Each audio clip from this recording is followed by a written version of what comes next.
Hi guys, so I want to do small let's listen to this lady. Now section 459A of the Criminal Code Act in Nigeria, right?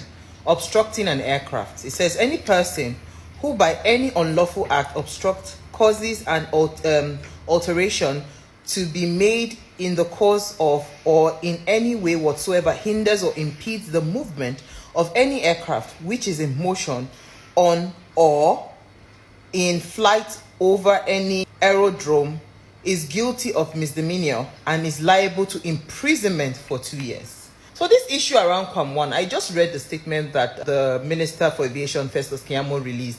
First of all, why are you using the name Kwam 1? Is that the name on the ticket? Because I believe that he will use his original name.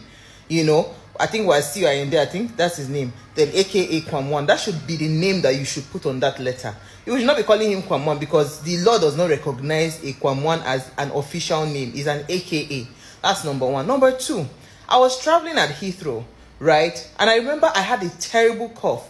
But because our Nigerian way now, we bought the cough syrup off the shelf, right? This is my night nurse, whatever. I bought it off the shelf. As long as I could not provide a prescription, they threw it away. That didn't pay me well because I spent a lot of money to buy it. They threw it away. Not let alone that you are taking alcohol. Some are argued that saying it's water, some is alcohol. But let me tell you something. I think it's just the lawlessness in Nigeria. Because Nigeria is filled with a lot of lawless people. And we are going by what the law says, according to what she has just read. If K1 is to get 2 years imprisonment or whatever the law says, because this matter has been taken to the law court, NCCA has taken this matter, petitioning to the AIG of the Federation for prosecution, for criminal activity. And also, we also need to check his mental health, because it could be K1 was under the influence of alcohol and in such a state, he wanted to go and stop the aeroplane as if not downfall, like make it make sense.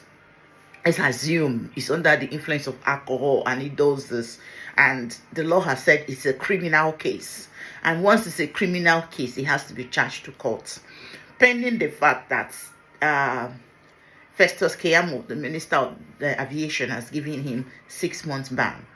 Will they still give him another? Will they still prosecute him further for such an action? These answers will be answered in the court of law. As I said, we are not court of law. We only check what the law says. But if the laws in Nigeria are to be implemented, it will be good. If this law, this lady just read, if the federal government are to go by this law, if not looking at King Wasiu Ayinde as a celebrity, as a friend to Mr. President, if they will be able to implement this law, it could have been good. It could have been good, but it could just, you see the way I sounded, it could have been good. But I guess this law, with the Nigerian contents, I guess if they would implement the law, I'm only guessing. Tell me your opinion. If they can implement it, let me know. But I know, the Nigeria that I know, I don't think they can implement it, because our system is not built around respecting the rule of law. Yes, because King Wasiu Ayinde is not the only person that have done this.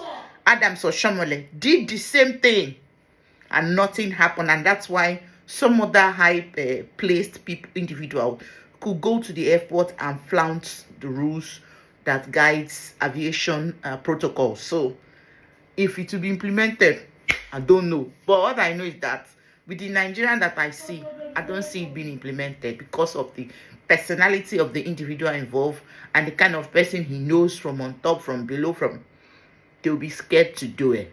Let me know your opinion if I'm wrong. But I know with this law, this lady just read, it might be hard.